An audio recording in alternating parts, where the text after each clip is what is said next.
The forbidden grease. Farmers used to keep gears moving in Subzero temperatures.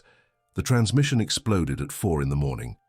Harold Dietrich heard it from his bedroom, a sound like a rifle shot echoing across the frozen North Dakota prairie. He was out of bed and pulling on his coveralls before his wife Emma could ask what happened. The thermometer outside their farmhouse window read -28 degrees, and in the pale moonlight reflecting off 3 feet of snow, Harold could see black smoke rising from his machine shed. By the time he reached the building, his brand-new International Harvester Farmel, the tractor that had cost him $3,000, nearly a full year's profit, was sitting in a pool of frozen metal fragments and solidified grease. The transmission case had a crack running down one side. Inside, gears that should have been cushioned by lubricant had ground against each other until the friction generated enough heat to cause a catastrophic failure. It was January 1952, and Harold had just learned the expensive way that the petroleum grease recommended by the dealer in Grand Forks was worthless when the temperature dropped below zero. What he didn't know yet was that the solution to his problem was hanging in his own smokehouse, rendered down from the hogs he'd butchered in November. And he definitely didn't know that using it could get him blacklisted by every implement dealer in 3 counties. The winter of 1949 through 50 had announced itself like a declaration of war. Across the northern plains, from Montana through the Dakotas and into Minnesota and Wisconsin, temperatures plummeted and stayed down for weeks at a time. In Grand Forks, the mercury didn't climb above zero for 37 consecutive days. Farmers woke up to readings of 20 below, 30 below, even 40 below on the worst mornings, when your breath would freeze in the air and form tiny ice crystals that caught the sunrise like diamonds. For farmers who'd invested everything they had in modern machinery, this cold was a nightmare they hadn't anticipated. The equipment dealers and manufacturers had promised them that new tractors would revolutionize farming, make their work easier, help them farm more acres with less labor. What the dealers hadn't mentioned, probably because the engineers in Detroit and Chicago didn't know themselves, was that the petroleum-based greases they sold turned into something resembling concrete when exposed to true northern plains cold. Harold stood in his ruined machine shed that morning and did the math. The transmission replacement would cost at least $800, assuming he could get the parts. Installation would be another $200 if he paid someone, or countless hours of his own labor in brutal cold if he did it himself. He had 200 acres of winter wheat that needed attention, livestock that needed daily feeding, and a bank loan that needed monthly payments regardless of whether his equipment worked or not. His nearest neighbor, Robert Jensen, found him an hour later, still standing there staring at the broken tractor like it was a dead horse. Robert was 63 years old, had been farming since before World War I, and he took one look at the situation and shook his head. "You been using that fancy grease from Patterson's dealership?" Harold nodded, confused about where this was going. "You got lard in your house. Real rendered lard, not that Crisco shortening? Emma's got maybe 10 pounds from our butchering. Why would... Because that's what's going to save your farm, son. Not today. That transmission's done for. But come tomorrow morning, I'm going to teach you something they don't put in any service manual. Something the dealers would have my hide for telling you. You available around dawn." Harold showed up at Robert's farm the next morning to find the older farmer already in his machine shed, with a fire going in a barrel and a large pot sitting on his wife's kitchen stove, filled with what looked like melted butter. The shed smelled like a combination of wood smoke, hot metal, and Sunday dinner. "My father homesteaded this land in 1899, Robert said without preamble. "Came over from Norway with nothing but what he could carry. By 1920, he had this farm paid off and 2 sections under cultivation. You know how he did it? He never let weather or equipment beat him. He figured out solutions." Robert pointed to his own farmel sitting in the shed with its transmission case open and draining into a catch pan. "That petroleum grease the dealers sell? It's fine in summer. Come winter, it's about as useful as tits on a boar hog. But lard, pig fat rendered down proper, that'll keep moving at 30 below. My father learned it from the old steam engine operators, and I'm teaching it to you." What happened over the next 3 hours violated every warranty Harold had ever signed and contradicted every recommendation in his tractor's service manual. They drained every drop of petroleum grease from Robert's transmission, differential and power takeoff assembly. They warmed the metal housings with carefully controlled fires until the old grease would flow. Then they flushed everything with kerosene to remove every trace of the petroleum products. Then Robert taught Harold the technique that would become his secret weapon against winter for the next 20 years. The lard had to be pure, rendered slowly, strained 3 times through progressively finer cloth until it was as clear and clean as any pharmaceutical product. It had to be heated to exactly the right temperature, warm enough to flow freely, but not so hot that it would damage seals or gaskets when it hit the cold metal. And the metal itself had to be warmed slightly, just enough that the lard would coat every surface before it began to cool and thicken. Robert worked like a surgeon, explaining each step. The fat molecules in lard, they're shorter and more flexible than what's in petroleum grease. When it gets cold, they don't lock up the same way. They stay mobile, keep things moving. And pig fat, lard, it's got the lowest pour point of any animal fat, stays softer than beef tallow or mutton fat at the same temperature. By noon, Robert's tractor started on the first crank and shifted smoothly through every gear. Harold watched in amazement as the older farmer demonstrated the power takeoff, engaging and disengaging it repeatedly without any of the grinding or hesitation that had plagued both their machines all winter. "Now, here's the part you need to understand," Robert said, his voice dropping lower even though they were alone in the shed. "You can't talk about this in town. Patterson at the implement dealership finds out you're using lard instead of his petroleum grease. He'll void your warranty faster than you can blink. The petroleum companies have these dealers by the short hairs. They make more money selling lubricants than they do selling equipment sometimes. You using free lard from your own hogs, that's money out of their pockets." Harold felt a chill that had nothing to do with the temperature. But if this works better, doesn't matter if it works better, matters what they can make money from. I've seen farmers get blacklisted, refused service, denied warranty claims, all because they admitted to using something the dealer didn't sell them. You keep this quiet. You share it with neighbors you trust, face to face, where nobody else can hear, but you never ever mention it in town. That conversation was Harold's introduction to what he would later think of as the underground knowledge network, the way real information spread through farming communities, passed neighbor to neighbor, usually over coffee or while working together, always quietly, always with the understanding that some truths were dangerous to speak out loud, where the wrong people might hear. Over the next week, Harold learned more. Robert took him to visit Carl Mortensen, a farmer 3 sections over who'd been using animal fats as winter lubricants since the 1920s. Carl had a whole system worked out with different fats for different applications. "Lard's your general purpose winter grease," Carl explained, showing Harold his supply stored in sealed crocks in his cellar. "I render it every November from our butchering, keep it down here where it stays cool but doesn't freeze. For wheel bearings on equipment that's going to run hot, I sometimes use beef tallow. It's got a higher melting point. Won't thin out and leak as much once things warm up. For really extreme cold, the worst days, I'll mix 3 parts lard with 1 part light motor oil. Gives you the cold weather advantage of the lard with some of the protective properties of petroleum." Carl opened a ledger where he'd been keeping notes for 30 years. Temperatures, types of lubricants used, equipment performance, failures and successes. It read like a scientific journal, except it was written by a man who'd never finished 8th grade and who'd learned chemistry through trial and error in a freezing machine shed.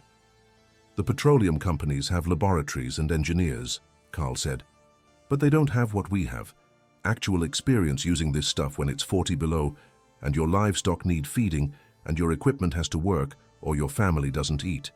Their fancy engineers design products in heated buildings in Detroit. We test them in the real world." Harold bought a new transmission for his ruined tractor. He had no choice about that. But he took the old one apart on his workbench and studied exactly how the gears had destroyed themselves when the lubricant failed. He could see where the petroleum grease had solidified into a waxy coating that provided no protection, where metal had ground against metal, where the friction had generated enough heat to cause warping and ultimately fracture the case. Then he took Robert's advice and quietly began treating all his equipment with lard. He rendered his own supply from the hogs Emma butchered, taking care to make it as pure as possible. He stored it properly, and most importantly, he kept his mouth shut about it. The test came 3 weeks later when another cold snap brought temperatures down to -35. Harold's equipment ran flawlessly. His tractor started and shifted smoothly. His grain auger turned without hesitation. His feed grinder worked perfectly. Meanwhile, 3 of his neighbors, farmers who'd followed the dealer's recommendations and used only approved petroleum products, had equipment that wouldn't move until the weather warmed. One of those neighbors was a young guy named Tom Werner, who'd just taken over his father's farm and had invested heavily in new equipment. Harold found him in his machine shed on the 3rd day of the cold snap, nearly in tears, trying to figure out how he was going to feed his cattle when his tractor wouldn't shift out of neutral and his feed grinder was frozen solid. Harold stood in that shed doorway facing a choice. He could walk away, protect himself, avoid any risk of the dealers finding out about the lard, or he could do what Robert Jensen had done for him, pass on knowledge that could save a neighbor's farm. "Tom, you got any lard in your house?" The look of confusion on Tom's face was almost funny. "What the hell does cooking grease have to do with my tractor?" "Everything. Close that shed door and I'll show you." By the end of that winter, Harold had quietly shared his knowledge with 5 more farmers. Each time he followed the same rules Robert had taught him, face to face in private, with clear warnings about keeping it quiet. Each time, he extracted a promise that they would only share it the same way, carefully and discreetly, with people they trusted completely. A network was forming, though none of them thought of it that way. It was just neighbors helping neighbors survive, the way farming communities had always worked. But this particular knowledge had to travel underground because it threatened business interests that had money and power behind them. The closest Harold came to exposure was in the spring of 1953, when Douglas Patterson, who owned the International Harvester dealership in Grand Forks, started asking pointed questions. Patterson had noticed that several farmers in the area hadn't bought nearly as much cold-weather grease as expected, given the brutal winter they'd just survived. He started pressing people for explanations. Harold was at the feed store when he overheard Patterson interrogating another farmer. "Your service records show you bought 1 can of winter grease in November. 1 can. There's no way that lasted you through this winter unless you're using something else. So what is it? Home heating oil, diesel fuel, some backyard concoction." The other farmer, an older guy named Henry Schultz, who Harold knew was using lard, just shrugged. "Guess I didn't run my equipment as much as I thought I would. Lot of days it was too cold to work anyway." It was a plausible lie, but Patterson wasn't buying it. "I'm hearing rumors," he said, his voice carrying across the store. "Rumors about farmers using unauthorized lubricants. Animal fats, some people are saying. I want to make this crystal clear. Any equipment serviced at my dealership, any warranty claims, any parts orders I'm going to be checking, anyone admits to using non-approved lubricants, they're done. No warranty coverage, no credit, no service. You might save a few dollars on grease, but you'll lose thousands when something breaks and you can't get it fixed."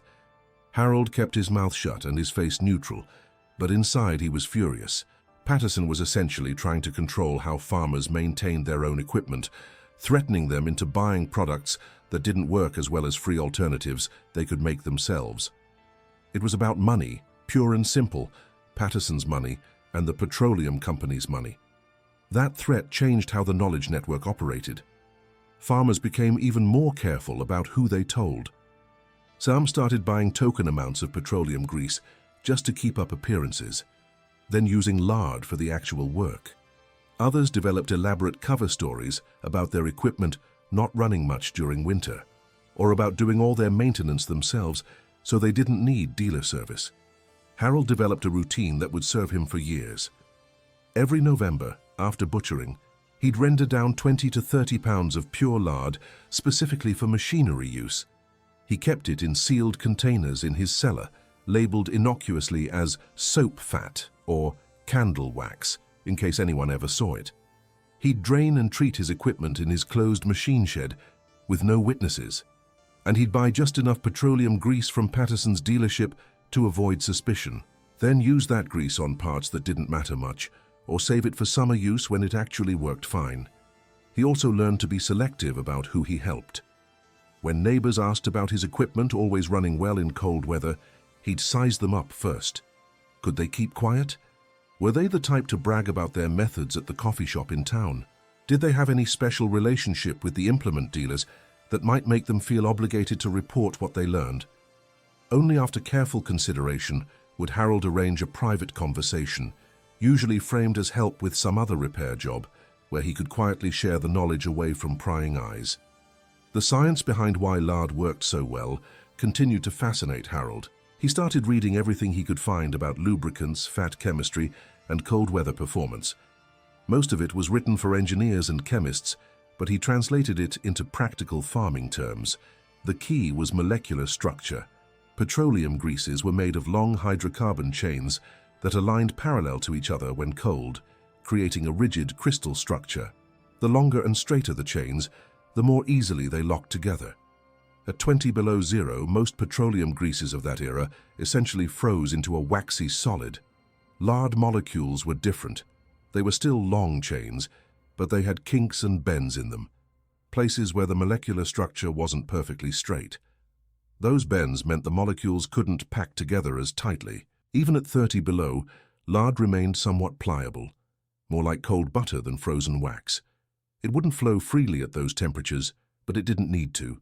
It just needed to be mobile enough to provide a protective layer between moving metal parts. Harold also learned about pour point, the temperature at which a lubricant would no longer flow under its own weight. For the petroleum greases sold in the 1950s, pour points were typically around 0 to -10 degrees Fahrenheit. For pure lard, the pour point was around -5 degrees. That didn't sound like much difference, but it was crucial. At -20, petroleum grease was far below its pour point and essentially solid. Lard was also below its pour point, but only marginally so. It remained soft enough to function. There were trade-offs, of course. Lard oxidized over time when exposed to air, gradually breaking down and becoming rancid.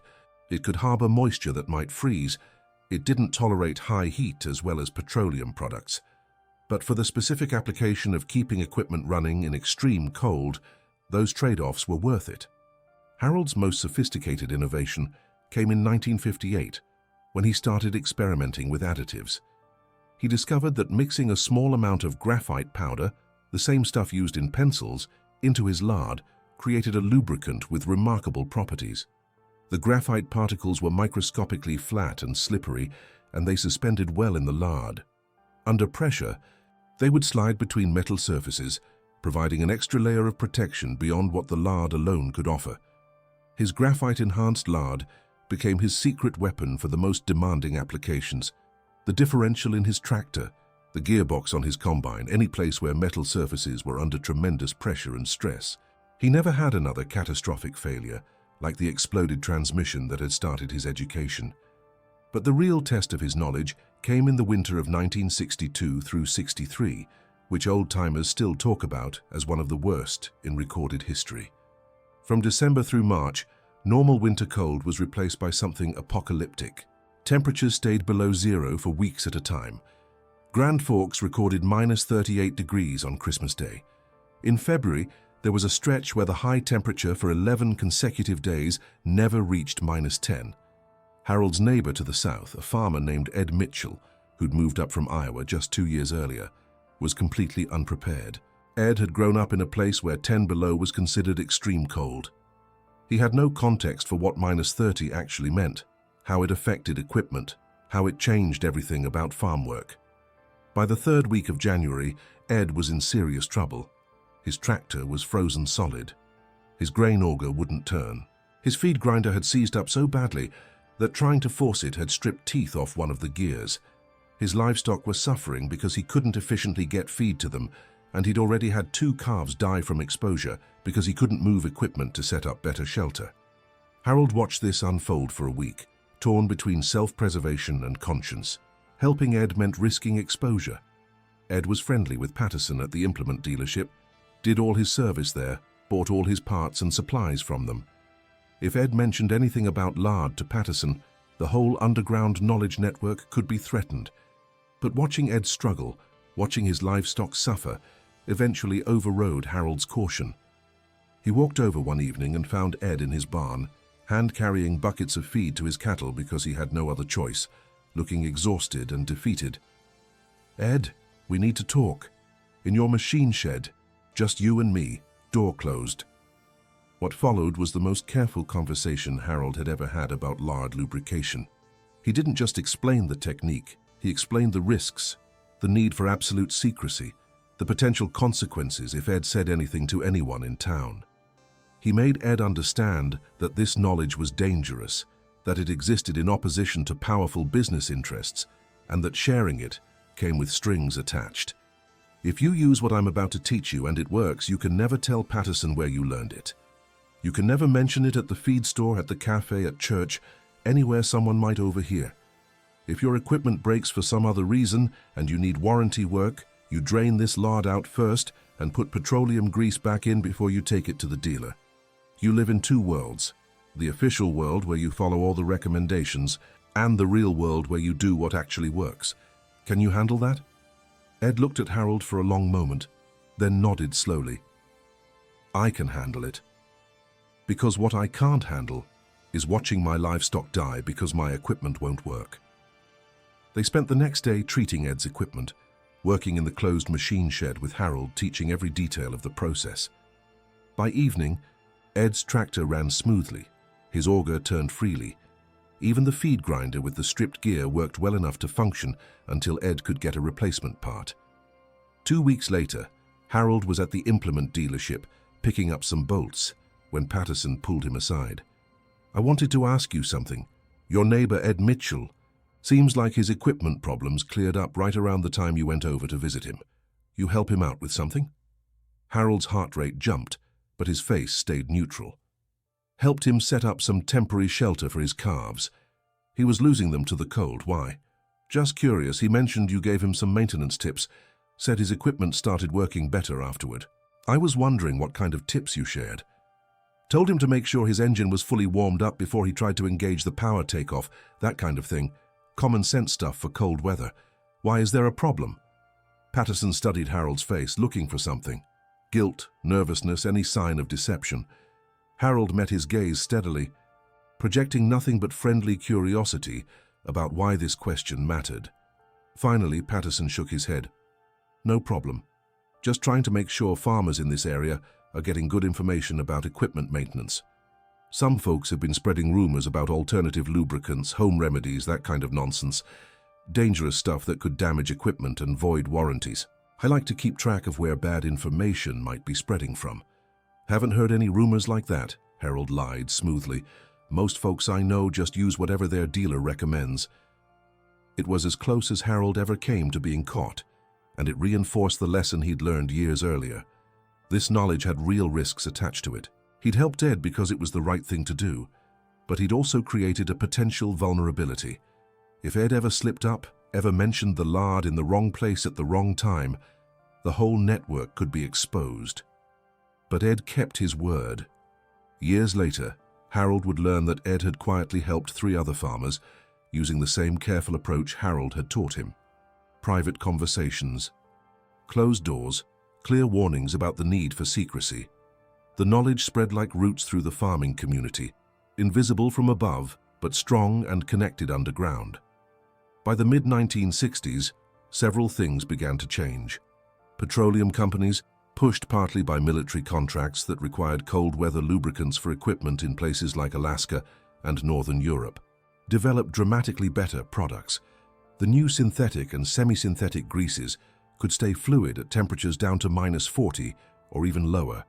They cost more than the old products, but they actually worked. At the same time, farming itself was changing.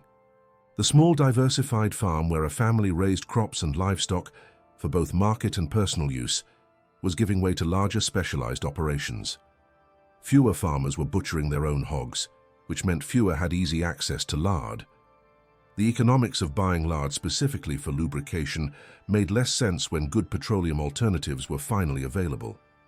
Harold found himself in 1967 looking at a new tractor with a sophisticated hydraulic system that specifically required petroleum-based fluids.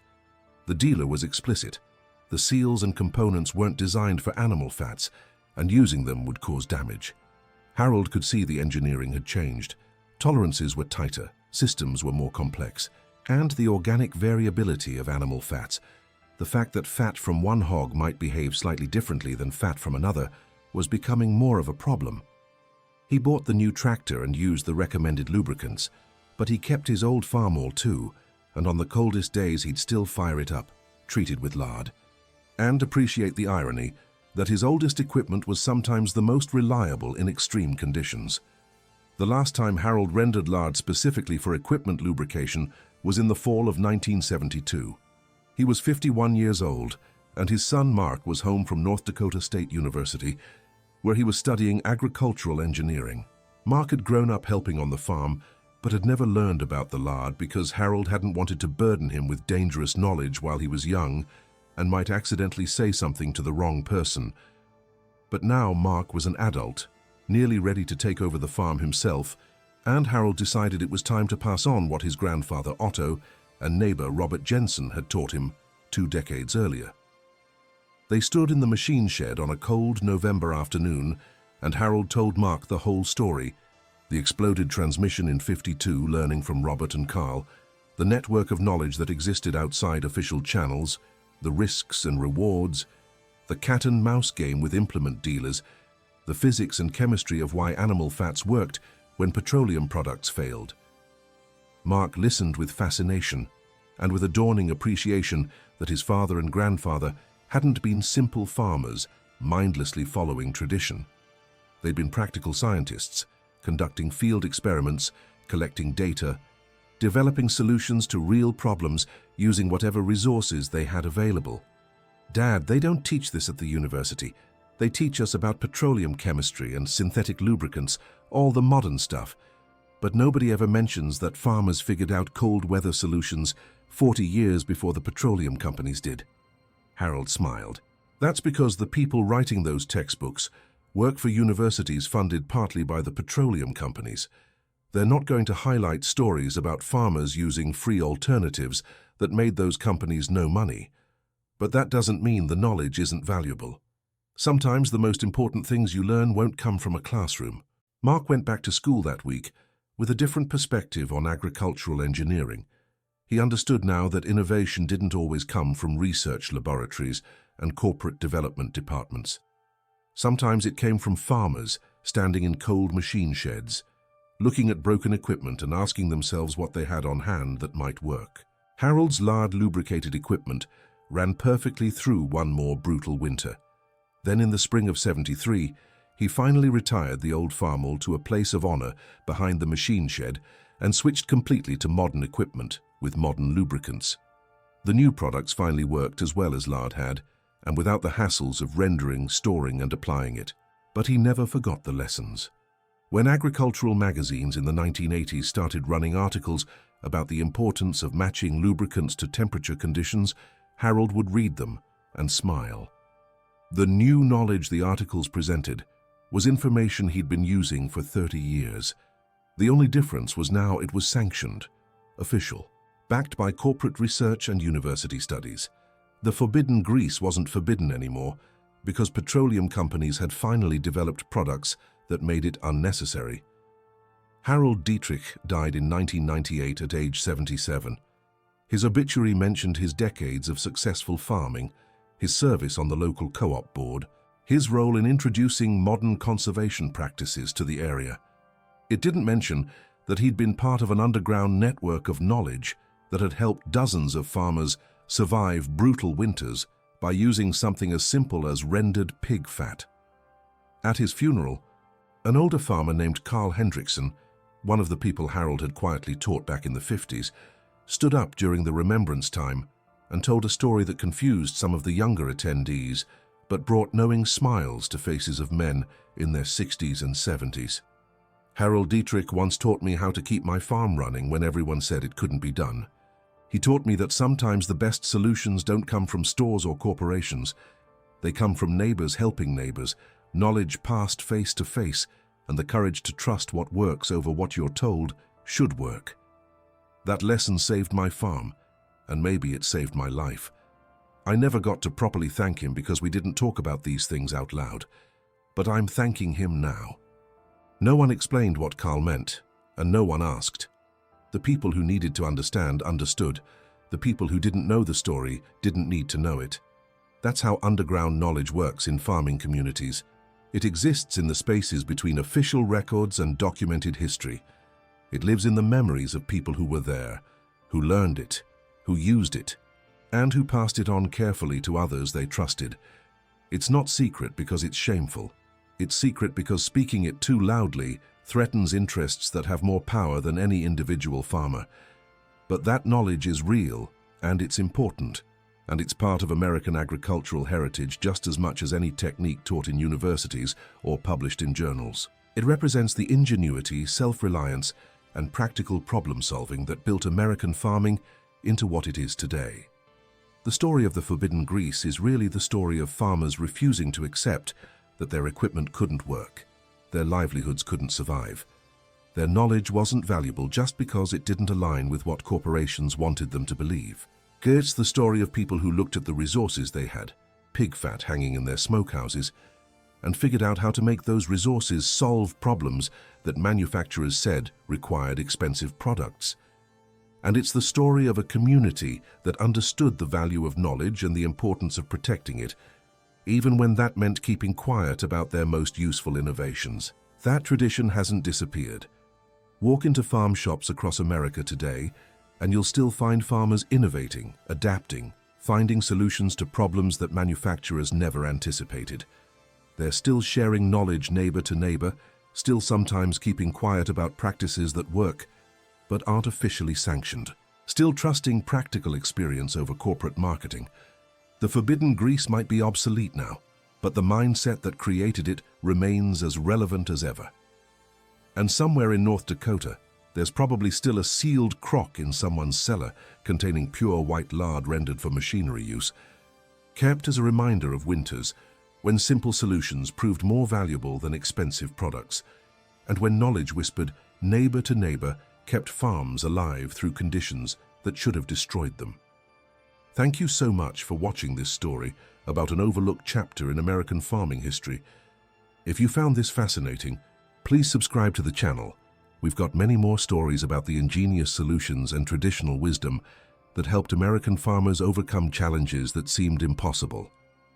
Hit that like button if you learned something new today, and share this video with anyone who appreciates understanding how earlier generations combined practical knowledge with resourceful innovation to survive and thrive. Your support helps us preserve these important stories before they're forgotten. This video is inspired by real historical events and farming practices documented across the American Midwest during the mid-20th century. It is not intended to represent or offend any specific individuals or companies. Harold Dietrich is a representative character who reflects the actual experiences of hundreds of American farmers who faced similar situations during this era and developed comparable solutions using the resources available to them. The techniques described were real practices used by real farmers, passed neighbor to neighbor, through informal knowledge networks that existed outside official agricultural channels.